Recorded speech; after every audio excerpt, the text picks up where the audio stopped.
Tariff అంటారు. అంటే మన దేశంలో ఇప్పుడు ఇంపోర్ట్ చేసుకుంటాం కొన్ని వస్తువుల్ని. వాటి మీద సుంకం వేస్తాం. హ్మ్. దాన్ని తారిఫ్ అంటారు ఇంగ్లీష్‌లో.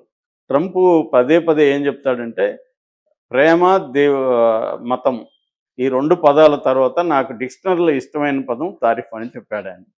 సో, ఐ లవ్ తారిఫ్ అని హ్మ్. ఆయన ప్రకటించాడు. అంటే అర్థమేంటి?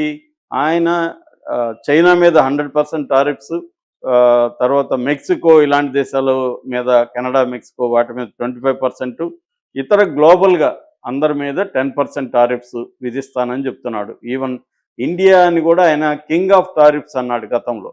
ఇండియా మా గూడ్స్ మీద ఇండియా టారిఫ్ ఏస్తుంది.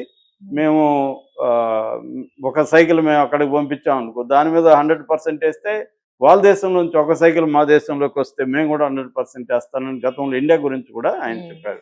ఇది మేజర్ ఆయన తీసుకుపోయే నిర్ణయాలలో ఇది ట్రేడ్ వార్స్‌కి దారి తీసే అవకాశం ఉంది వరల్డ్ వైడ్‌గా. ఎందుకంటే ఇప్పుడు అమెరికా టారిఫ్స్ అమెరికాకి ఎక్స్‌పోర్ట్ చేస్తారు. హ్మ్. ఆ వస్తువుల మీద వాళ్ళు సుంకం అనేది సుంకం వేస్తారు. పెంచుతారు. హ్మ్. పెంచినప్పుడు అమెరికా నుంచి ఇంపోర్ట్ చేసుకునే దేశం కూడా పెంచుతుంది గదా! అవును. తెలుసు. దీనివల్ల ట్రేడ్ వార్స్ వచ్చే అవకాశాలు బలంగా ఉందనేది రీసెంట్‌గా ఐఎంఎఫ్ కూడా ఓహ్! ప్రకటించిందనమాట.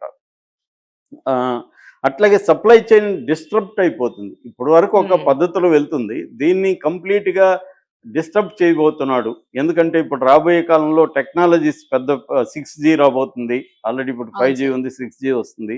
ఏఐ రెవల్యూషన్ పెద్ద ఎత్తున జరుగుతుంది. రోబోటిక్స్ పెద్ద ఎత్తున వస్తున్నాయి. ఆహ్, ఎలక్ట్రా ఎలక్ట్రికల్ వెహికల్స్ పెద్ద ఎత్తున రాబోతున్నాయి. ఇవన్నీ కూడా డిస్రప్ట్ అయిపోయే అవకాశం ఈ టారిఫ్స్ వల్ల ఉందన్నమాట. ఆల్రెడీ చైనా అంటుంది, నువ్వేస్తే మేము కూడా ఏస్తామని చెప్తుంది. ఆల్రెడీ ఇండియాలో ఎక్కువ వేస్తున్నారు. ఇప్పుడు ఇండియన్ ఎక్స్‌పోర్ట్స్ అంతా కూడా ఎక్కువగా నంబర్ 1 అమెరికా ఉన్నింది మొన్నటిదాకా. హ్మ్. 2024లో చైనా మనం నంబర్ 1 అనమాట. మన దేశం నుంచి ఎక్స్‌పోర్ట్స్ చేసే కంట్రీస్‌లో హైయెస్ట్ వచ్చి చైనా వచ్చింది. హ్మ్. మళ్ళీ ఇప్పుడు అమెరికా వచ్చిందని చెప్తున్నారు రీసెంట్‌గా. Okay so, sir. ఇలాగా ఏదేమైనా అమెరికా, చైనా మనకి ఎక్కువగా మనం ఎక్స్‌పోర్ట్ చేసే కంపెనీ. సో, దానివల్ల డిస్టర్బ్ అవుతుంది. ఇక హ్మ్. నాలుగవది ఎరా ఆఫ్ ఎక్స్‌పాన్షన్. ఇప్పటివరకు ఏందంటే అమెరికా ఎక్స్‌పాండ్ కావట్ల. అంటే వేరే దేశాల్లోకి చొరబడిపోయేది తక్కువుంది. హ్మ్. ఇతనేం చేస్తున్నాడు, ఆహ్, ఇంతకుముందు ఐసోలేషన్‌లో ఉండాలనేది ఇతని పాలిసీ ఉండేది. ఇప్పుడు ఎక్స్‌పాండ్ అవుదాం అనుకుంటున్నాడు. అందుకనే కెనడాని 51st స్టేట్‌గా నేను కలుపుకుంటున్నాను అంటున్నాడు. డెన్మార్క్ నుంచి గ్రీన్‌లాండ్‌ని లాక్కుందాం అనుకుంటున్నాను అని హ్మ్. చెప్తున్నాడు. పనామా కాలువ మా కంట్రోల్‌లో ఉండాలని చెప్తున్నాడు. ఇలాగా ఏందంటే కొన్ని స్ట్రాటజిక్‌గా వరల్డ్ వైడ్ ఇప్పుడు పనామా అంటే ఇంటర్నేషనల్ ట్రేడ్‌కి అది ఇంపార్టెంట్ ఇది. అట్లాగే గ్రీన్‌లాండ్ విపరీతమైన వనరులు ఉన్నాయి. అట్లాగే కెనడా వెరీ ఇంపార్టెంట్ కంట్రీ. హ్మ్. ఇప్పుడు దీనివల్ల ఏమవుతుంది, టెన్షన్స్ క్రియేట్ అవుతాయి. ఆల్రెడీ డెన్మార్క్ యాంటీగా స్టేట్మెంట్ ఇచ్చింది. పనామా అథారిటీస్ యాంటీగా ఇచ్చారు. కెనడా అయితే ఆహ్, మీరే అమెరికాని ఏమన్నా అమ్ముతారా చెప్పండి, మేమే కొనుక్కుంటామని వీళ్ళు హ్మ్. రివర్స్‌లో మాట్లాడుతున్నారు. ఇలాగ ఇంటర్నేషనల్లీ ఒక టెన్షన్స్ వచ్చే అవకాశం ఈ ఎక్స్‌పాన్షనిస్ట్ పాలిసీ వల్ల హ్మ్. వచ్చే అవకాశం ఉంది. అలాగే ఆహ్, క్లైమేట్ చేంజ్ వెరీ ఇంపార్టెంట్ ఇవాళ ప్రపంచంలో క్లైమేట్ చేంజ్. క్లైమేట్ చేంజ్ ఒప్పందం నుంచే ఆల్రెడీ ఆయన ఫస్ట్ సంతకం దాని మీదే చేశాడు. ఓహ్! ప్యారిస్ ఆహ్, అకార్డ్ అంటారు దాన్ని. క్లైమేట్ చేంజ్‌కి సంబంధించిన పెట్టుబడులు పెట్టి క్లైమేట్ చేంజ్ మీద రీసెర్చ్ చేసి కొన్ని రకాల నిర్ణయాలు తీసుకోవాలి. దాని నుంచి హ్మ్. బయటకొచ్చేసాడు ట్రంప్. అట్లాగే ఓకే సార్. డబ్ల్యూహెచ్ఓ నుంచి వచ్చేసాడు. అంటే హ్మ్. ఎగ్జిక్యూటివ్ ఆర్డర్స్ అంటారు. ఎగ్జిక్యూటివ్ ఆర్డర్స్ దాదాపు 200 ఆర్డర్స్ మీద సంతకాలు చేయబోతున్నట్టుగా చెప్తున్నారు. ఆల్రెడీ చాలా వాటి మీద చేశాడు. హ్మ్. అంటే బైడెన్ తన 4 ఏళ్ల పీరియడ్‌లో 160 ఎగ్జిక్యూటివ్ ఆర్డర్స్ మీద సంతకం చేస్తే, ఇతను వితిన్ మంత్‌లో 200 ఎగ్జిక్యూటివ్ ఆర్డర్స్ మీద సంతకం చేసే అవకాశం ఉంది. ఇదేందంటే విత్‌డ్రా అయిపోతాడు. ఇప్పుడు క్లైమేట్ చేంజ్ మీద విత్‌డ్రా అయితే ఇది అమెరికాకు కూడా నష్టం. మొన్న లాస్ హ్మ్. ఏంజెల్స్‌లో మనం హ్మ్. వైల్డ్ ఫైర్ చూసాం. అవును సార్. పెద్ద ఎత్తున ఫస్ట్ టైమ్ అంత హ్మ్. రావడం ఆ స్థాయిలో. అది దీనికంతా కూడా క్లైమేట్ చేంజే ప్రధాన కారణం అని చెప్తున్నారు. దాన్నిప్పుడు అతను వదిలేస్తే మిగతా దేశాలు కూడా వదిలేస్తాయి, అమెరికాను వదిలేస్తే ఇది మేజర్ ప్రాబ్లమ్. హ్మ్. సో, ఈ 5 ప్రధాన చేంజెస్ రాబోతున్నాయి ట్రంప్ వల్ల వరల్డ్ వైడ్‌గా. అయితే ఇండియా పరిస్థితి ఏంది? ఇండియా గత 4, 5 ప్రెసిడెంట్‌ల కాలంలో అమెరికాతో వెరీ ఫ్రెండ్లీగా ఉంది. హ్మ్. చాలా సంబంధాలున్నాయి. At the same time India ముందు నుంచి కూడా అమెరికా మీద డిపెండ్ అవ్వకుండా బైలేటరల్ ఇతర బైలేటరల్ సంబంధాలని కొనసాగిస్తుంది హ్మ్. ఇతర దేశాలతో. తెలివిగా వ్యవహరిస్తుంది ఆ విషయంలో. అంటే అమెరికా మీదే మనం సోల్గా డిపెండ్ అయితే రేపు అమెరికా పాలసీ మారితే మనకి ఇబ్బంది అని ముందు నుంచి జాగ్రత్త పడుతుంది. అట్లాగే ట్రంప్ వస్తాడనేసరికి మన ఇండియన్ డిప్లొమసీలో కూడా చేంజ్ వచ్చింది. సో ఇప్పుడు మనకు ప్రధానంగా ట్రంప్ వల్ల ఏమేమి ఇబ్బందులు అంటే, ఒకటి ట్రేడ్ వార్స్, ఎందుకంటే మన వస్తువుల మీద టారిఫ్ సుంకాలు అక్కడ విధించే అవకాశం ఉంది, దానివల్ల మనకి ఇబ్బందులు. రెండు, వీసాలు, H1B వీసాలని కట్ చేస్తానని చెప్తున్నారు. అదైతే ఇంకా నిర్ణయం అయితే అనౌన్స్ చేయలేదు.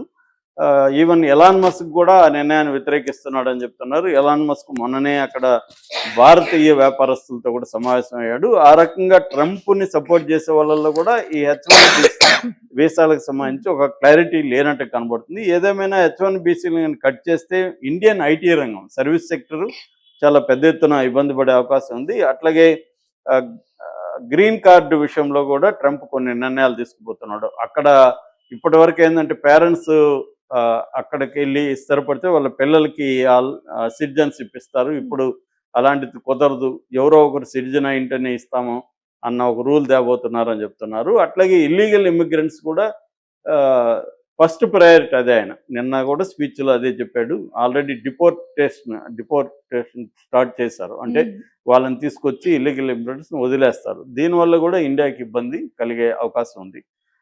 ఇక చైనాతో వీళ్ళ పాలసీ, అమెరికన్ పాలసీలో మారడం వల్ల ఇండియాకి కూడా ఒక్కొక్కసారి ఏమవుతుందంటే, ఇప్పుడు చైనా గూడ్స్ అమెరికాలో ఎక్కువ ట్యాక్సెస్, 100% ట్యాక్సెస్ వేస్తే అక్కడ ఎవరు ఇంకొనరు చైనా గూడ్స్. ఇప్పుడు 100 రూపాయలు ఎందుకు 200గా మారితే మనం ఎందుకు కొంటాం, మ్యాక్సిమం తగ్గించేస్తాం, ఇంకో దగ్గరికి పోతాం.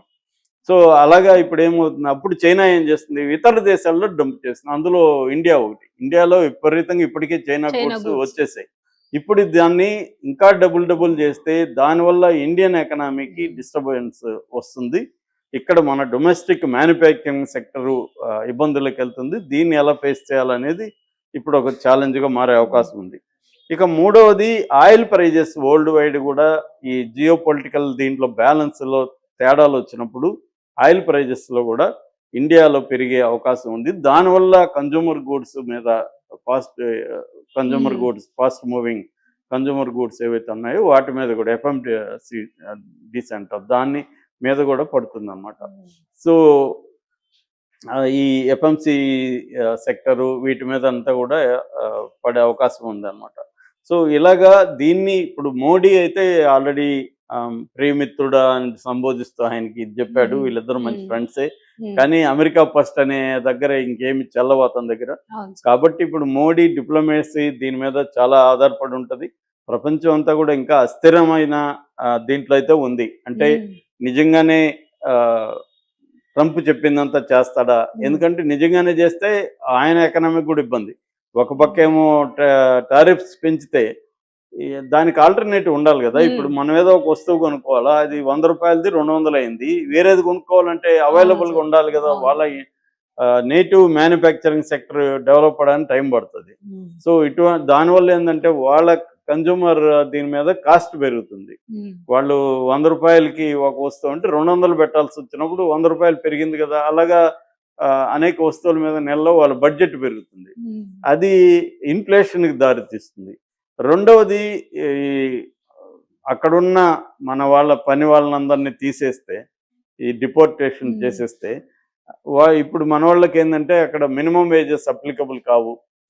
ఇల్లీగల్గా ఉంటాడు కాబట్టి వాడికి ఎంతో మినిమం డబ్బులు ఇచ్చి పని చేయించుకుంటుంటారు. లీగల్గా ఏం హక్కులు ఉండవు, ఇన్సూరెన్స్ ఉండదు, ఏముండదు. ఇప్పుడు ఇవన్నీ తీసేస్తే అమెరికన్స్కి జాబ్ ఇవ్వాలంటే వాళ్ళకి ఇవన్నీ ఫాలో కావాలి. మినిమం వేజెస్ ఇవ్వాలి, ఇన్సూరెన్స్ ఉంటాయి, లీగల్ వ్యవహారాలు ఉంటాయి. ఇవన్నీ దీనివల్ల వాళ్ళ మ్యానుఫ్యాక్చరింగ్ సెక్టర్ మీద, ట్రేడ్ మీద, అన్నిటి మీద ప్రభావం పడుతుంది. ఇది ట్రంప్కి తెలియదా? తెలుసు. కాకపోతే ఏంటంటే అతను ఒక దూకుడుగా బెదిరించి తన కంట్రోల్లోకి ప్రపంచాన్ని తీసుకురావాలి అన్న దీంతో వెళ్తున్నాడు తప్ప అన్నీ అమలు చేస్తాడనే దాంట్లో ఎవరికి కూడా నమ్మకం లేదు. సో ఆ రకంగా ఇండియాకి ఛాలెంజెస్ అయితే ఉన్నాయి. అట్ ద సేమ్ టైం కొన్ని బెనిఫిట్స్ కూడా జరిగే అవకాశం ఉంది. అది మోడీ దీని మీద కూడా ఆధారపడుతుంది. వరల్డ్ వైడ్గా ట్రంప్